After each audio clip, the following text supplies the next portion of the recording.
Hello दोस्तों, मैं मुकेश स्वागत करता हूं आप सभी का हमारे YouTube चैनल एपीसी एकेडमी में। दोस्तों, आज हम इंडियन पॉलिटी में संविधान के भाग 1 को डिस्कस करेंगे। दोस्तों, ये आपके आने वाले एग्जाम पंचायत सचिव, जेओए और टीजीटी कमीशन और टैट के लिए बहुत ही जरूरी है।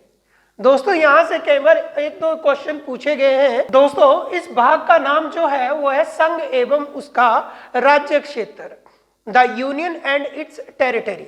दोस्तों, इस भाग में 4 अनुच्छेद हैं, तो इन्हीं आर्टिकल्स को अभी हम पढ़ेंगे, जिसमें जो है भारत संघ और उसके राज्य क्षेत्र के बारे में प्रावधान दिए गए हैं। तो चलिए दोस्तों, स्टार्ट करते हैं अनुच्छेद 1 से। ठीक है दोस्तों, अनुच्छेद 1A में बताया गया है कि इंडिया अर्थात भारत, यहां 2 नाम दिए गए हैं, इंडिया अर्थात भारत राज्यों का संघ है। तो इंडिया क्या है? राज्यों का यूनियन है। यह आर्टिकल 1A में बताया गया है। कई बार क्वेश्चन में यही पूछ लिया जाता है कि किस अनुच्छेद में यह बोला गया है कि भारत राज्यों का एक संघ है। तो आर्टिकल 1 में यह बताया गया है दोस्तों कि भारत राज्यों का एक यूनियन है। ठीक है, कई बार एग्जाम में पूछ लिया जाता है कि भारत क्या है, तो वो एक राज्यों का यूनियन है। ठीक है, आर्टिकल 1B में बताया गया है कि ये जो राज्य है भारत संघ के, उन्हें अनुसूची 2 में रखा गया है। अनुसूची 1 में रखा गया है। प्रथम अनुसूची में राज्यों की लिस्ट को रखा गया है। ये आर्टिकल 1 में बता दिया गया है कि इन राज्यों को संविधान की अनुसूची 1 में रखा गया है। ठीक है, और आर्टिकल 1C में बताया गया है कि भारत संघ के जो राज्य क्षेत्र है वो 3 तरह के हैं। ठीक है, पहले हैं पूर्ण राज्य जिन्हें पूर्ण राज्य का दर्जा दिया गया है, और वर्तमान में इनकी संख्या है 28। ठीक है दोस्तों, दूसरी टाइप है दोस्तों केंद्र शासित प्रदेश। ठीक है, और वर्तमान में इनकी संख्या है 8। और तीसरी टाइप है अर्जित क्षेत्र।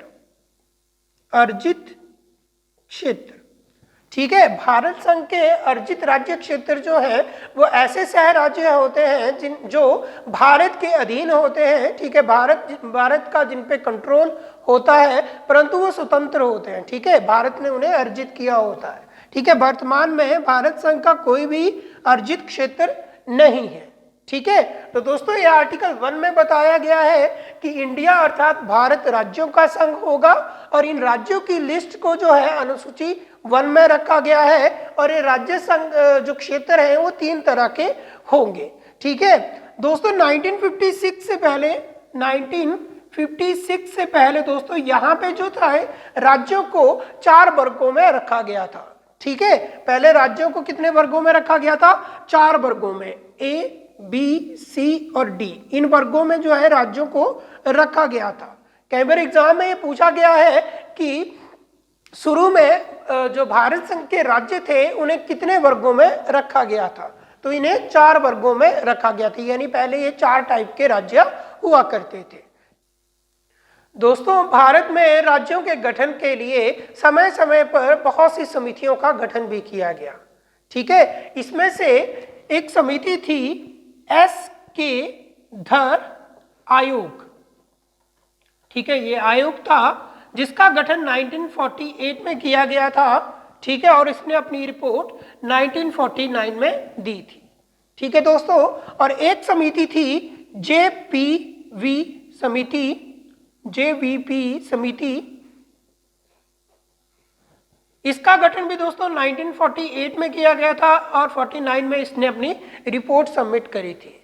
और इन दोनों ही समितियों ने भारत संघ में भाषा के आधार पर राज्यों का गठन करने का विरोध किया था। ठीक है, और इसके बाद राज्यों को वर्गों में बांट दिया गया था। ए कैटेगरी में आपके ब्रिटिश प्रांत को रखा गया था, जहां पे पहले ब्रिटिश सरकार का राज था, और बी में देसी रियासतों को रखा गया, सी में कमिश्नरी क्षेत्रों को रखा गया, और डी में आपके केंद्र शासित प्रदेशों को रखा गया। बाद में 1956 में इन वर्गों की समाप्ति कर दी गई और भारतीय संविधान में 7वां संविधान संशोधन किया गया। दोस्तों इसके बाद दोस्तों 1952 में मद्रास में एक अलग राज्य बनाने की मांग उठने लगी। मद्रास में दो तरह की भाषाएं बोली जाती थी, तमिल और तेलुगु। तो तेलुगु, वहां पे तेलुगु राज्य बनाने की मांग उठ रही थी और जिस कारण वहां पे काफी जन आंदोलन भी हो रहे थे। ठीक है, इन्हीं जन आंदोलन में से एक व्यक्ति थे श्री पेट्टू रामलू। ये व्यक्ति थे जिन्होंने 56 दिनों का भूख हड़ताल करी थी, जिसके बाद इनकी मृत्यु हो गई थी। और इसके बाद 1 अक्टूबर 1953 में मद्रास में से एक अलग राज्य बनाया गया, आंध्र प्रदेश। और आंध्र प्रदेश जो है भारत का पहला राज्य बना जिसे भाषा के आधार पे गठित किया गया। ठीक है दोस्तों, तो ये डेट याद रखनी है। 1 अक्टूबर 1953 को जो है आंध्र प्रदेश को गठित किया गया और आंध्र प्रदेश भारत का पहला राज्य बना जिसे भाषा के आधार पे बनाया गया। ठीक है दोस्तों, इसके बाद दोस्तों बाकी राज्य भी मांग करने लगे कि उन्हें भी भाषा के आधार पे जो है अलग राज्य बनाया जाए। ठीक है, इसके लिए केंद्र सरकार ने एक समिति का गठन किया। इस समिति का नाम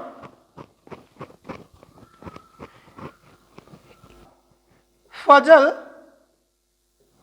अली आयोग। ठीक है दोस्तों, इसका दूसरा नाम था राज्य पुनर्गठन आयोग। ठीक है, इसके हेड थे फजल अली। ठीक है, और इसका गठन किया गया था दोस्तों 1953 में और इसने अपनी रिपोर्ट 3 साल बाद 1956 में सबमिट करी थी।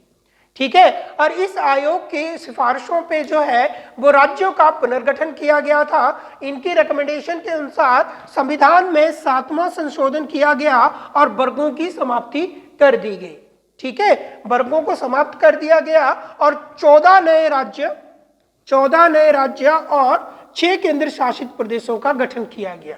याद रखिएगा दोस्तों, फजल अली आयोग या राज्य पुनर्गठन आयोग की सिफारिश पे संविधान में 7वां संशोधन किया गया जिसके तहत वर्गों की समाप्ति कर दी गई और राज्यों को जो है इस तरह का दर्जा दिया गया, एक पूर्ण राज्य और केंद्र शासित प्रदेश और अर्जित क्षेत्र। वर्गों की यहाँ पे समाप्ति कर दी गई 7वें संविधान संशोधन के तहत और 14 नए राज्य बनाए गए जिन्हें पूर्ण राज्य का दर्जा दिया गया और 6 केंद्र शासित प्रदेश उस टाइम पे बनाए गए।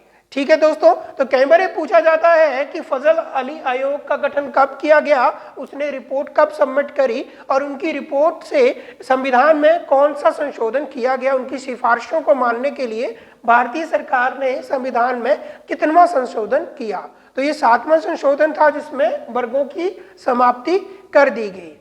आगे करते हैं दोस्तों नेक्स्ट आर्टिकल 2 और 3। चलिए स्टार्ट करते हैं। तो नेक्स्ट है दोस्तों आर्टिकल 2 अनुच्छेद 2। तो अनुच्छेद 2 के तहत जो है वो संसद को ये पावर दी गई है, संसद को ये अधिकार दिया गया है कि वो राष्ट्रपति की पुनर्अनुमति लेके जो है वो किसी नए राज्य का गठन कर सकती है या भारत संघ में किसी नए राज्य का प्रवेश वो कर सकती है। तो देखिए आर्टिकल 2 में संसद को यह अधिकार दिया गया है कि वो राष्ट्रपति की पुनः अनुमति लेके किसी नए राज्य का गठन कर सकती है। तो कई बार ये क्वेश्चन पूछा जाता है दोस्तों कि आर्टिकल 2 के तहत जो है नए राज्य का गठन करने का अधिकार किसको दिया गया है, तो ये संसद को दिया गया है। संसद जो है वो कानून बना के, विधि बना के जो है किसी नए राज्य का गठन जो है वो कर सकती है। ठीक है, नए राज्य का गठन कौन कर सकता है, संसद कर सकती है। आपने देखा भी होगा सिक्किम गोवा को भारत संघ में मिलाया गया। ठीक है, सिक्किम को 22वां राज्य बनाया गया, उसके लिए संविधान में 36वां संशोधन किया गया। उसी तरह से संसद जो है किसी नए राज्य का गठन कर सकती है। ठीक है दोस्तों, आगे करते हैं अनुच्छेद 3। दोस्तों अनुच्छेद 3 के तहत जो है संसद राष्ट्रपति की पुनः अनुमति लेके जो है वो किसी राज्य, भारत संघ के किसी राज्य के नाम, क्षेत्र, सीमा क्षेत्र में परिवर्तन कर सकती है। ठीक है, आर्टिकल 3 के तहत जो है संसद जो है राष्ट्रपति की पुनः अनुमति लेके जो है वो भारत संघ के मौजूदा किसी राज्य में उसके नाम या उसके सीमा क्षेत्र में परिवर्तन कर सकती है, या मैं बोलूं उसका पुनर्गठन कर सकती है। अभी हाल में आपने देखा होगा जम्मू कश्मीर का पुनर्गठन किया गया और जम्मू कश्मीर जिसे पहले राज्य का दर्जा था उसे दो केंद्र शासित प्रदेशों में विभाजित कर दिया। एक जम्मू कश्मीर बन गया और दूसरा लद्दाख बन गया। ठीक है, तो ये था जम्मू कश्मीर पुनर्गठन विधेयक जिसे संसद ने पारित किया और उसके बाद उसे इंप्लीमेंट कराया गया। ठीक है, तो ये अधिकार किसके पास है? संसद के पास है। आर्टिकल 2 के तहत जो है किसी नए राज्य का गठन संसद कर सकती है। इट मीन्स कोई ऐसा राज्य जो पहले भारत संघ में नहीं था उसे भारत संघ में प्रवेश कराने का अधिकार संसद को है। ठीक है, और आर्टिकल 3 के तहत जो है जो पहले के हमारे जो राज्य हैं उनमें जो है वो संसद जो है फेरबदल कर सकती है, उनके सीमा क्षेत्र में परिवर्तन कर सकती है या उनके नाम में परिवर्तन कर सकती है। जैसे आपने देखा होगा मध्य प्रदेश से छत्तीसगढ़ बनाया गया, अभी आंध्र प्रदेश से तेलंगाना बनाया गया। तो ये पावर संसद को है कि वो किसी भी राज्य का सीमा क्षेत्र चेंज कर सकती है या उनमें से कोई नया राज्य जो है वो बना सकती है। ठीक है दोस्तों, आगे करते हैं। नेक्स्ट आर्टिकल है हमारा आर्टिकल 4। दोस्तों आगे है हमारा आर्टिकल 4 अनुच्छेद 4। तो दोस्तों अनुच्छेद 4 के तहत जो है यदि आर्टिकल 2 या 3 में कोई संशोधन होता है तो उसे आर्टिकल 368 से बाहर रखा जाता है। इस चीज को अच्छे से समझिएगा दोस्तों, यदि संसद में कोई विधेयक आर्टिकल 2 या 3 से संबंधित लाया जाता है तो उसके लिए आर्टिकल 368 के तहत जो कंडीशन है उनको फुलफिल नहीं किया जाता। ठीक है, यानी आर्टिकल 368 के तहत जो है संविधान में संशोधन करने के लिए जो है वो विशेष बहुमत चाहिए। विशेष बहुमत चाहिए, यानी विशेष बहुमत है 1/3।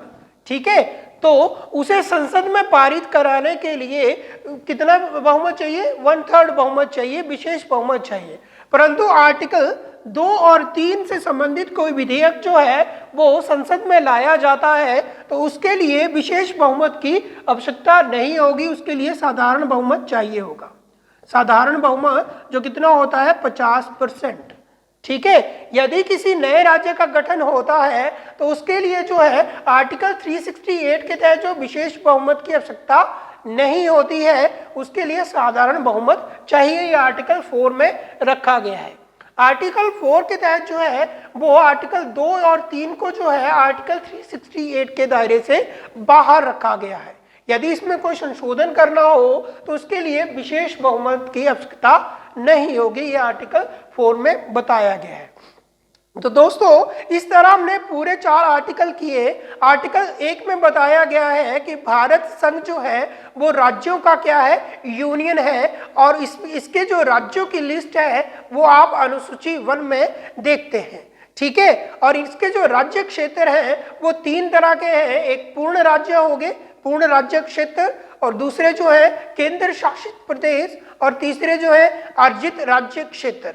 ठीक है दोस्तों, 1956 से पहले ये जो राज्य थे इन्हें 4 भागों में यानी 4 वर्गों में रखा गया था। 7वें संविधान संशोधन के तहत इन वर्गों की समाप्ति कर दी गई थी जब 1956 में राज्य पुनर्गठन आयोग की सिफारिशों को लागू किया गया था।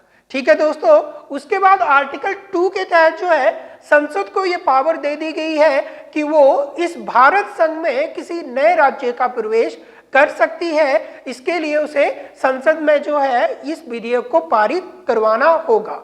ठीक है, यानी ये पावर किसके पास है? संसद को है।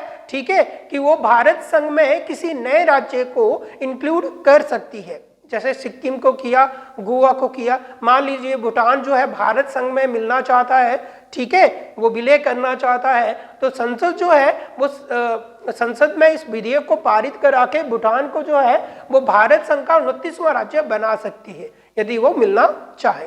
ठीक है, तो इस तरह से किसी नए राज्य का प्रवेश जो है वो संसद अनुच्छेद 2 के तहत कर सकती है।